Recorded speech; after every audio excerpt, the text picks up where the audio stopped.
Olá, pessoal. Eu sou o André Gugel, membro do Comitê Executivo do Procurement Club. Bem-vindo ao Papo de Comprador.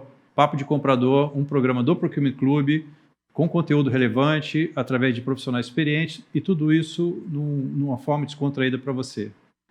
Olá a todos, meu nome é Érica Rieira e eu sou membro do Comitê Executivo do Procurement Club.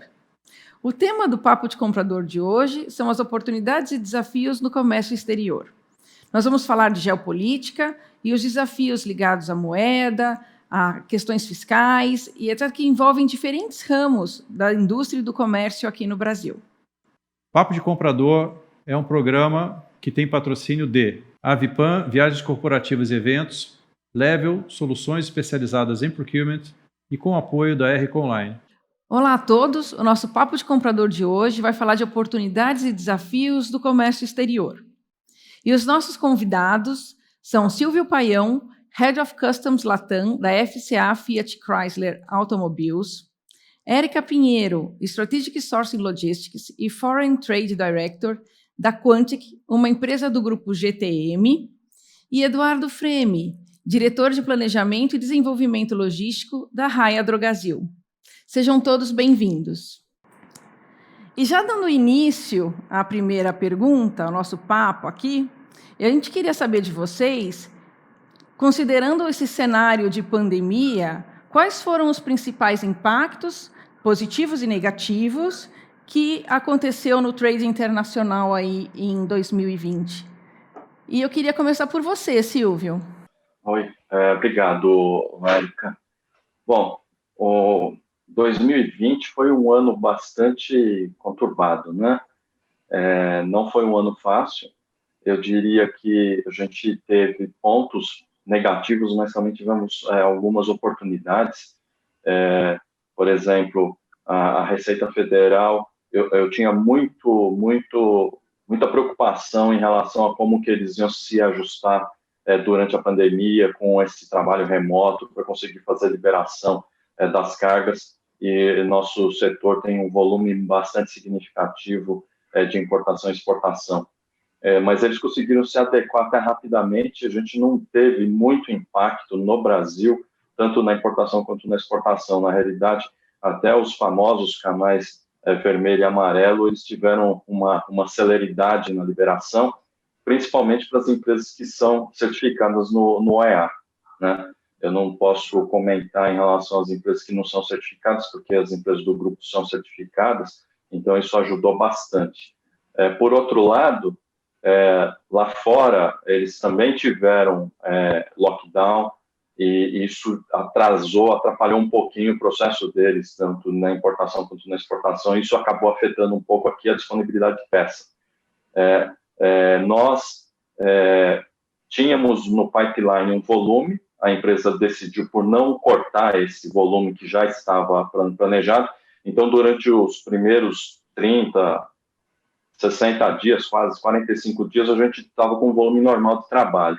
E isso foi enchendo o nosso pipeline, e depois a gente realmente teve uma queda representativa de volume, mas que foi retomada logo após junho, julho, já começamos a retomar o volume, e aí a gente começou a perceber a dificuldade das empresas conseguirem escoar o material para o Brasil.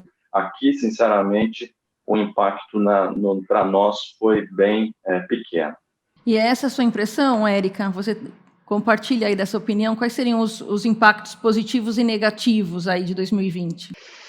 A nossa empresa é uma distribuidora de produto químico, né? Então, nós trabalhamos com a distribuição e a representação de empresas fabricantes. Então, temos dois papéis, de distribuir, revender, e também de representar algumas empresas fabricantes de produto químico. Então, o que eu sinto, assim, como ponto positivo, eu percebo a mesma coisa que o Silvio comentou também. Então, houve uma integração maior entre os organismos que, de certa forma, agilizou um pouco a aceitação de documentação, de documentos digitalizados, coisas que antes também era minha preocupação. Eu compartilho com o Silvio, porque do jeito que a gente tem os órgãos assim um pouco, pouco morosos e menos, vamos dizer, talvez pensados em digitalização ou alguma tecnologia mais avançada, e me surpreendeu também de maneira positiva. Eu acho que eles souberam se integrar melhor e a gente teve uma rápida resposta por parte deles. E eu acho que foi o que resultou num avanço até. Com relação a ponto negativo, eu acho que o lockdown, como ele fechou muitas fábricas internacionais, então, de maneira geral, produtos que estavam nos portos, em containers represados dentro nos portos de saída, de origem, eles acabaram se acumulando nos portos, né?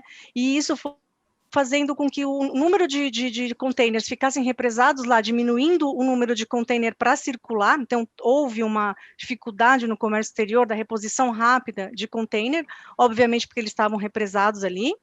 E também isso trouxe um afunilamento na movimentação de navios, porque como eles fecharam, o lockdown fechou os portos, os containers ficaram represados, e aí, obviamente, houve um pouco de falta de container na reposição, e também a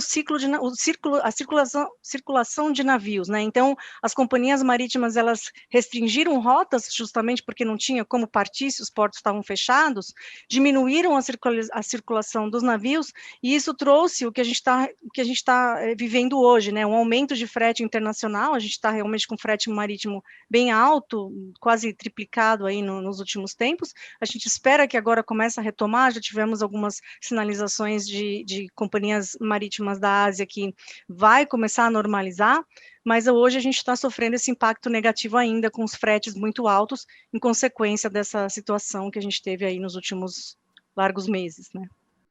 Legal. E você, Eduardo, qual é a sua opinião? Tenho uma visão muito em linha aí com o que o Silvio e a Érica comentaram, né? Efetivamente, a hora que a gente olha para fluxo de mercadoria, a gente teve uma desorganização geral, e aí eu acho que eu já destacaria um aspecto da pandemia, que ele mostrou que tem muita empresa que não está preparada para um evento não esperado, um evento um pouco mais forte ali em termos mundiais, né? Foi uma pandemia, daqui 5 anos pode ser alguma outra coisa. Então, acho que existe um tema ali das empresas estarem um pouco mais estruturadas e terem seus planos de continuidade um pouco mais na mão, que claramente isso não aconteceu, né? Então, a gente vê que muita gente chegou ali em fevereiro, março, abril, não sabia o que fazer. Eu acho que um segundo ponto que está muito em linha também, a complementar a esse,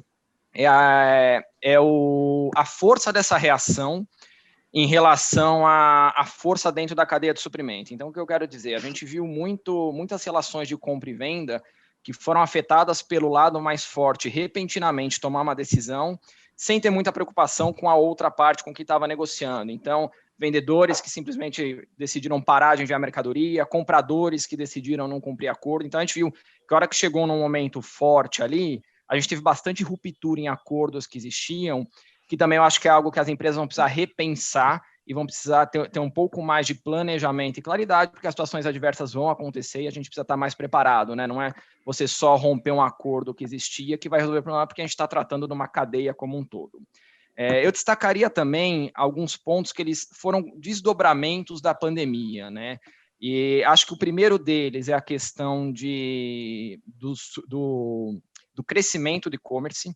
Então, dado a necessidade dos consumidores por muito mais conveniência, isso muito acelerado, né, uma tendência que já vinha, mas muito acelerado pela pandemia, a gente tem um impacto bastante interessante na lógica das cadeias de suprimento como um todo, e acho que isso é algo definitivo. E aí não só no comércio interno, mas no comércio exterior também. Então, hoje a gente já começa a ter opções de comprar produtos online para ser entregue da China, de outros países da Ásia, dos Estados Unidos, aqui no Brasil, e isso acontecendo aí entre vários países. Então, a gente começa a ter o nascimento de cadeias, né, de entrega direta ao consumidor final internacionais, ainda bastante incipiente, mas é algo bastante novo e que isso pode trazer uma revolução, acredito eu, para o trade internacional e para o nosso setor. Eu acho que esse é um ponto importante. E um outro ponto é a questão do que está acontecendo com as moedas, né? A gente vinha num cenário de juro negativo, ou para muitos países caminhando para isso, e esse cenário ele foi muito acentuado agora durante o ano de 2020, né? Então, tem diversos países ali, incluindo o Brasil, que começaram a dar taxa de retorno muito baixa, e isso afetou muito o valor das moedas e os termos de troca, né? Então, por exemplo, o Brasil é um país que tem uma desvalorização bastante grande, e a nossa matriz ela acabou mudando muito em relação ao que fazia sentido importar ou exportar, dada essa alteração que a gente passou na moeda, né? E isso aconteceu entre diversas relações de troca, entre diversos países do mundo. Isso a gente não sabe como vai acontecer daqui para frente, não sabe exatamente como que isso vai estabilizar num pós-pandemia. Mas essa taxa de juro, até como inundação de dinheiro, né? Hoje o pessoal comenta que 40% do dólar em circulação no mundo foi impresso em 2020. Então, você tem moedas pressionadas por inflação pelo excesso de incentivo de alguns governos. Você tem relações de trocas que mudam porque o juro em cada país foi alterado e aí já não faz sentido, os valores da moeda já mudaram completamente de sentido em relação ao que era. Isso tem um impacto muito forte no trade mundial, né, entre quem vai comprar e quem vai vender. Tanto que o Brasil hoje, início de 2021, final de 2020, começou a ter uma aceleração de exportação de itens que até então não estava exportando com tanta veemência e uma queda muito importante na importação de alguns itens. Um assunto que surgiu agora, né, é a questão das relações, né, da quebra de contrato e relações, é uma coisa que a gente tem comentado, inclusive, em vários episódios anteriores do Papo, né, André?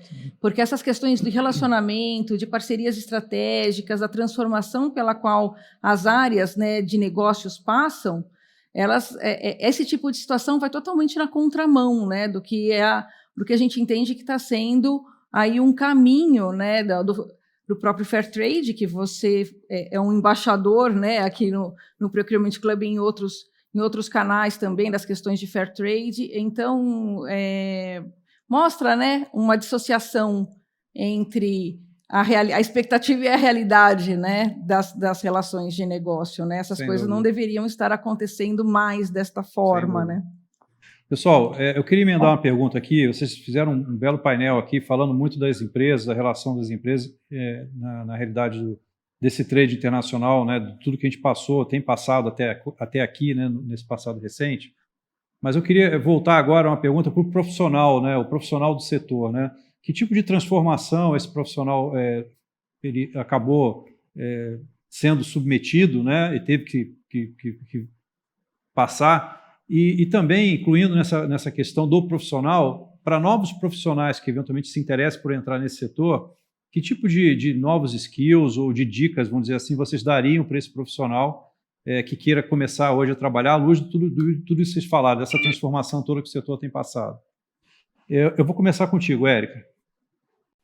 Essa pergunta é super interessante, eu tenho debatido ela bastante com o meu time e com colegas da área, justamente por se tratar de um momento completamente atípico, né? Então, acho que nós temos duas realidades. A gente tem a questão da tecnologia, um avanço na tecnologia que está acontecendo no mercado. Então, assim, obviamente, eu acredito que a gente está no momento de utilizar ao máximo as tecnologias a nosso favor. E quanto mais a gente explorar a tecnologia, melhores profissionais seremos. Tem até aquela história, e a gente começa a conversar muito sobre as pessoas mais antenadas em tecnologia, e começam a dizer que a robótica vai dominar, e aí você escuta aquele grupo mais conservador que às vezes comenta, não, mas isso vai acabar tirando nossos empregos. Eu acredito que eu aposto nisso, que é o contrário. Eu acho assim, a gente vai ter que se apoiar, sim, na otimização do nosso tempo, com a robótica ou com essa automatização, que seja, para que a gente possa investir mais o tempo de maneira estratégica, né? Então, acho que as duas coisas têm que se compor. E eu acredito que competências como colaboração e influência, gestão de pessoas, capacidade estratégica, elas não são substituídas por robôs, são competências essenciais nas empresas. Então, eu diria que para esse grupo novo que está chegando, é importante a gente ter a tecnologia, a gente precisa dela, mas a gente não pode também esquecer e ficar fixado só na tecnologia e a gente esquecer um pouco do que a gente tem visto nessas gerações mais novas, mais jovens, assim, um excesso de tecnologia e esquece um pouco do que é muito importante, essa colaboração entre as pessoas, essa nossa capacidade de lidar um com o outro, isso é muito importante. Então, eu cito que capacidade de lidar com agilidade, por exemplo, velocidade, né? Na cadeia de suprimentos, isso é o diferencial. Então, assim, o mundo todo, para se otimizar na cadeia de custo, ele acabou ficando com uma alta dependência de produtos chineses, claro. E isso, de certa forma, acabou fazendo com que a gente chegasse na situação que a gente está hoje. Então, lidar com essa agilidade e velocidade, porque numa situação dessa, como até o colega Eduardo comentou, a gente vai passar por outras no futuro. Então, qual é a capacidade que a gente vai ter nesse momento de, tá bom, eu não consigo por essa origem, qual a minha agilidade em buscar produtos de outra origem? E eu acho que isso, por mais que a tecnologia suporte, esse clique, essa capacidade rápida, estratégica, ela vai vir das pessoas também, não só da tecnologia, né? Então, para resumir, eu acho que a capacidade de absorver mudança em geral é uma capacidade que as pessoas têm que ter. Então, o cenário do Covid trouxe para a gente um exemplo do home office, que eu estava lendo essa semana, inclusive, que para a gente chegar no patamar que a gente está hoje, dessa evolução do home office no Brasil, nós levaríamos, numa situação normal, 5 anos. E a gente alcançou isso em poucos meses. Então, o trabalho remoto, ele necessita também de uma adaptação. A gente foi acostumado a se adaptar nesse período, né? Mas eu sinto que dificuldades a gente ainda está tendo muito. A questão da ansiedade das pessoas com relação a esse home office, como é que vai ser, o que vai ser, lidar com esse diferente, com essas situações adversas, ter flexibilidade para lidar com isso, né? Então, essas coisas, novos tempos, novos desafios, eu acho que a robótica, ela não vai fazer isso por nós. Essa flexibilidade de lidar com essas incertezas desse mundo VUCA, ela não vai trazer. Então, eu acredito muito nos avanços tecnológicos, mas eles caminham também muito paralelo com as pessoas, o potencial das pessoas. Então, a gente precisa estar muito conectado ainda com as pessoas, não tão somente conectados na tecnologia, né? Mas na percepção e nessa adaptação do dia a dia, que é muito importante na vida do profissional. Acho que é essa a minha contribuição. Obrigado, Érico. Eduardo, eu quero te passar a pergunta, mas pegar um ponto que você falou que eu achei interessante. Você falou, hoje a pandemia, daqui a 5 anos é outra coisa. Isso me intui que essa questão da transformação é hoje, amanhã e sempre, né? Se a minha leitura, né, do que você falou está correta, né, já passando a bola para você, como que você imagina que o profissional de hoje tem que atuar, ou que tipo de transformação trouxe para a função, né? Qual é a tua visão? Minha leitura, e acho que isso acabaria sendo o guarda-chuva, né? Acho que todos os outros pontos acabam decorrendo um pouco disso, é que a gente sai de uma mudança, né, de um mundo, que ele era um mundo estressado, ansioso, mas com algum grau, que a gente entendia ter algum grau de previsibilidade, e a gente caiu hoje num mundo que ninguém entende, né? Então, a hora que você pega, por exemplo, o pessoal do mercado financeiro discutindo o que está acontecendo com a Bolsa de Valores. Profissionais de 30, 40 anos no mercado, ninguém entende o que está acontecendo. Isso no nosso setor também, a pandemia, a medicina, a velocidade de vacina. Então, tem uma série de coisas que a gente perdeu completamente o norte, e aí acho que tem até mais aspectos positivos disso do que negativos, que acho que vão ter uma série de desdobramentos no nosso dia a dia e na nossa profissão. Sobre a nossa profissão, um pouco mais especificamente, eu retomo um pouco o tema do e-commerce, tá? Eu acho que o profissional de supply chain ele sempre foi exposto ao trade-off custo e nível de serviço.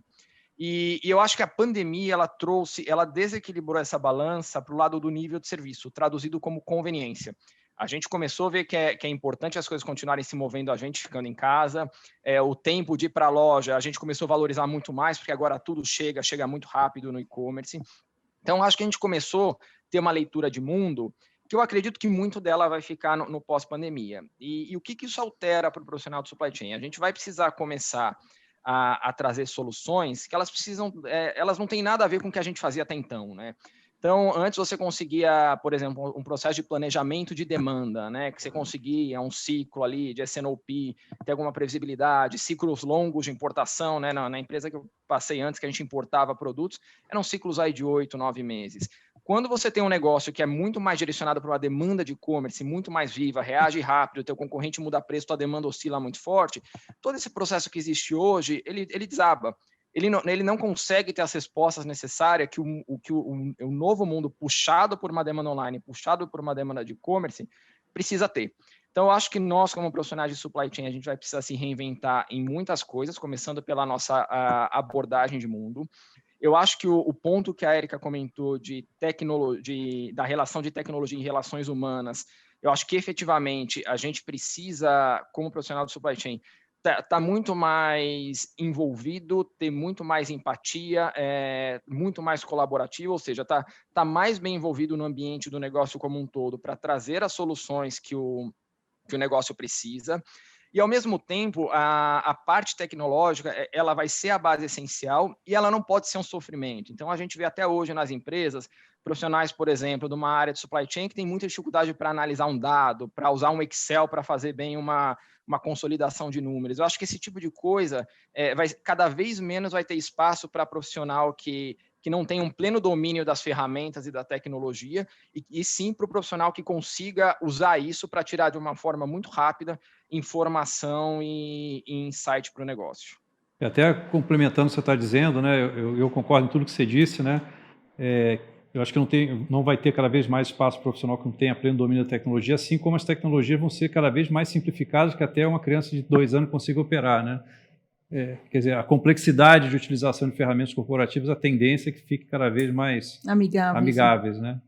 A experiência do usuário, não só para o nosso uso de internet ou para o nosso uso de ferramentas, mas dentro do mundo corporativo, eu acho também que vai ser algo cada vez mais importante. E você, Silvio, como é que você vê essa questão do profissional? Eu queria fazer só um parênteses, né? O Eduardo comentou isso do crescimento do e-commerce. Dentro das cadeias que são um pouco mais estruturadas, né, como no setor automotivo, esse crescimento ele traz um efeito colateral bastante representativo, porque a disponibilidade hoje de transporte ele foi afetado por isso. Então, as empresas estão tendo muita dificuldade com disponibilidade de transporte para as cargas dela, e isso está causando um risco de ruptura muito grande. Mas é um efeito também colateral da pandemia. O e-commerce realmente cresceu de uma maneira assim representativa. Um outro ponto, também só para puxar um pouquinho da pergunta anterior, a cadeia hoje ela é conectada, né? E a gente percebeu assim as empresas que têm mais capacidade de agilidade de retomada e elas não estavam conectadas com a pandemia. Então, assim, por exemplo, muitas empresas fizeram redução de jornada e redução de salário, só que elas fizeram em momentos distintos. Então, a empresa que está na ponta e que retomou a produção, principalmente o setor automotivo, as montadoras retomaram a produção de maneira muito forte a partir de junho, a base dela, dos fornecedores, eles ainda estavam se estruturando. Isso causou um descompasso no abastecimento de peça. E aí você acaba tendo um desbalanceamento em toda a cadeia. E isso traz um estresse gigantesco no processo. E eu falo assim, grande mesmo ao ponto de frete aéreo, que é uma coisa não típica no setor automotivo, representar 50% do transporte atualmente. Então, assim, é uma coisa que a gente, em cima disso, somando talvez dificuldade financeira de alguns fornecedores, disponibilidade de matéria-prima, você vê que o nosso futuro está muito nebuloso nesse sentido, até ter uma estabilização na cadeia. E aí eu entro na segunda pergunta do profissional. O profissional, ele foi, assim, nós fomos pegos de surpresa, né? Como a Erika falou, a gente estava chegando no nível que a gente tem de home office daqui a 5 anos, eu acho que talvez pudesse ser até mais do que isso, porque tem uma resistência ainda, pelo menos dos setores mais estruturados, que são mais conservadores, né? Não um setor de bens de consumo que é muito ágil, de home office, de controle, né? As empresas têm muito disso, e de uma hora para outra todo mundo foi trabalhar em casa. A maior dificuldade que a gente viu foi infraestrutura, né? O Brasil está engatinhando nesse ponto. Nós, como empresa, disponibilizar também equipamento para os nossos fornecedores, para os nossos funcionários. Muitos ainda trabalham com desktop, a gente teve que se virar para conseguir notebook para todo mundo. E a infraestrutura de internet, ela no Brasil ainda não é das melhores, tanto que vocês mesmos comentaram que a gente pode ter algum problema durante esse bate-papo que pode ter alguma oscilação na conexão, e nós dependemos totalmente disso. Agora, a parte de robotização das atividades, acho que as empresas vêm trabalhando nisso, muitas já mais avançadas, outras menos, mas não é uma coisa muito fácil. Eu diria que você faz uma robotização de uma atividade rotineira, aquela atividade que é chata, que ninguém gosta de fazer, e ela potencializa risco de erro. Então, a gente sempre focou nisso, aquilo que é muito repetitivo, e a gente focou nisso do que numa atividade mais analítica, porque o robô ele não tem essa habilidade, a gente tem que prepará-lo para isso. Agora, o ponto que eu vejo na mudança do profissional é em relação à resiliência.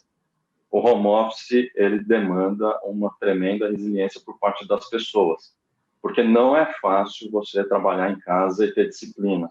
A empresa, ela, por mais que ela tente, ela pode impor restrições, que o cara tem que trabalhar das 8 às 17, mas a pessoa, nós somos, assim, imbuídos do fazer. Então, muita gente acaba trabalhando muito além do razoável e ela tem aquele problema do balanço da vida pessoal com a vida profissional, que na empresa era mais fácil de manter, na casa não é.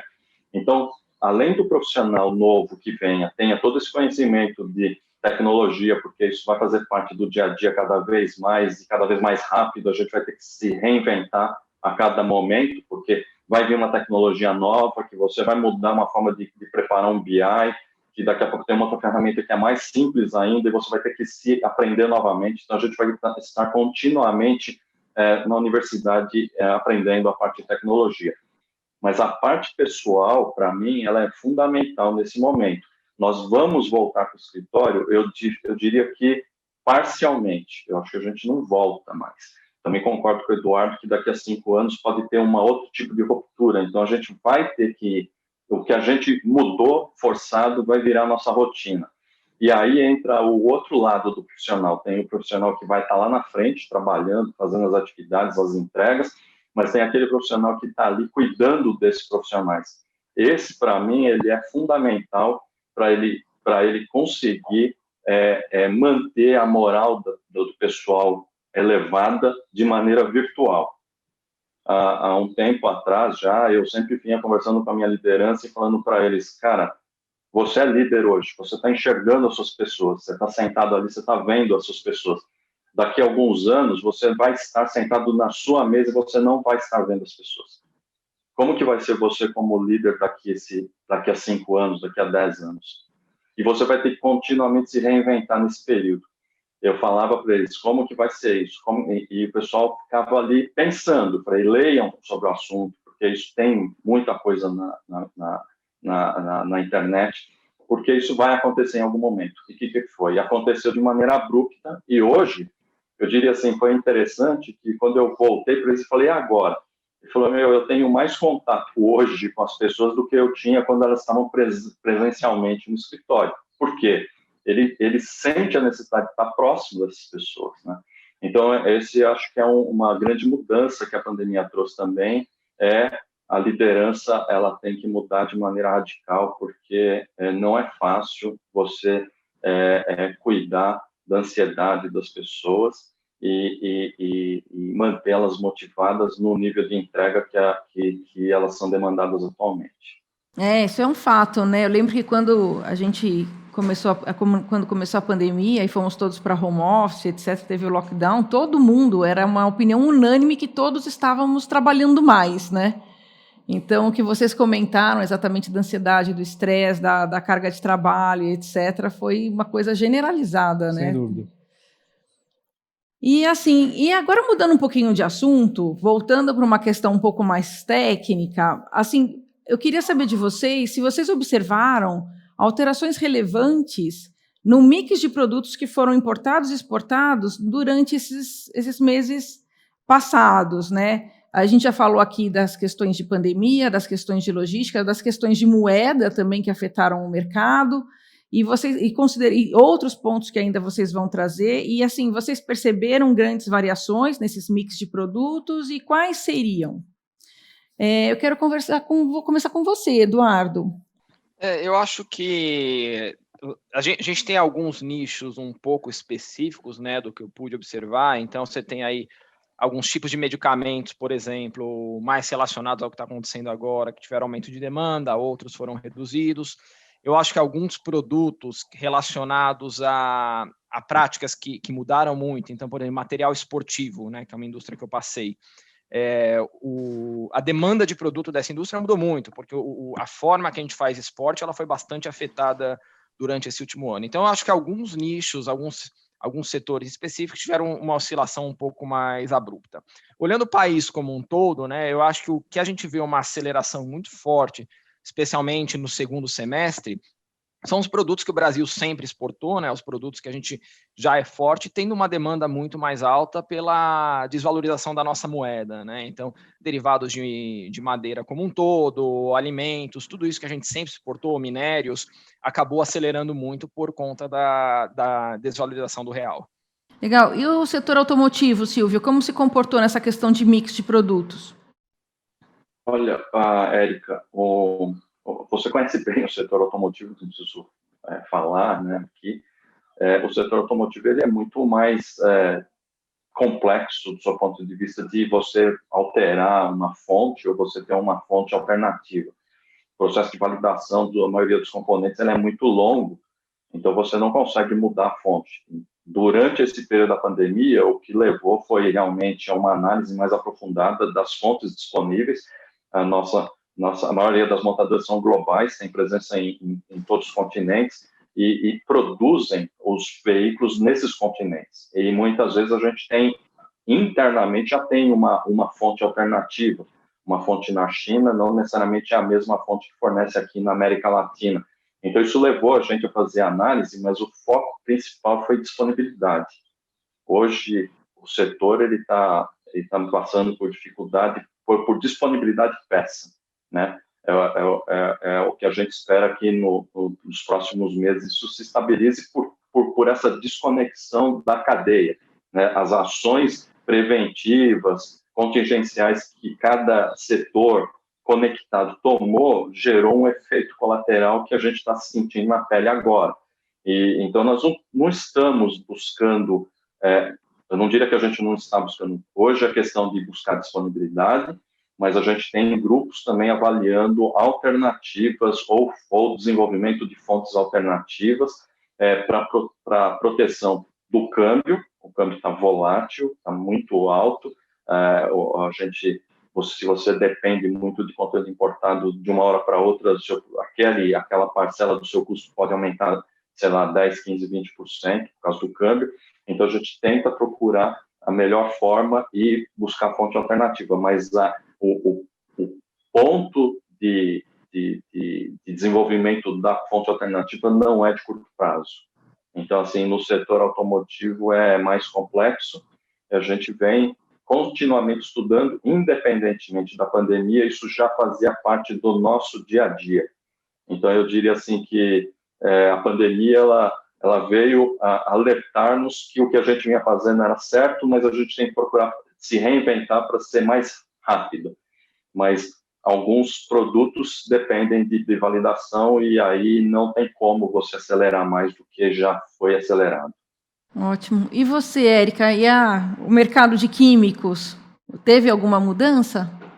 O mercado de químico, ele especificamente falando sobre a Quantic, nós não somos fabricantes, nós somos distribuidores, né? Então, nós representamos algumas empresas fabricantes, grandes empresas fabricantes, mas a gente também, em outros casos, a gente também revende produtos. Então, a gente conseguiu perceber temos diversos nichos de mercado, né? Então, eu vou citar alguns aqui que a gente percebeu que a gente teve uma variação. Por exemplo, nós tivemos um aumento de importação dos itens como matéria-prima para a indústria de sanitizantes. Então, durante os segundo mês da pandemia, foi março, abril mais ou menos, nós importamos produtos específicos para o componente de fabricação de álcool gel, né? Então, nesses processos, por exemplo, a gente teve um aumento de importação, tanto que nós trouxemos produtos que a gente nunca traria aéreo, nós trouxemos aéreo justamente para conseguir suprir a demanda, né? Então, esse item sanitizante, por exemplo.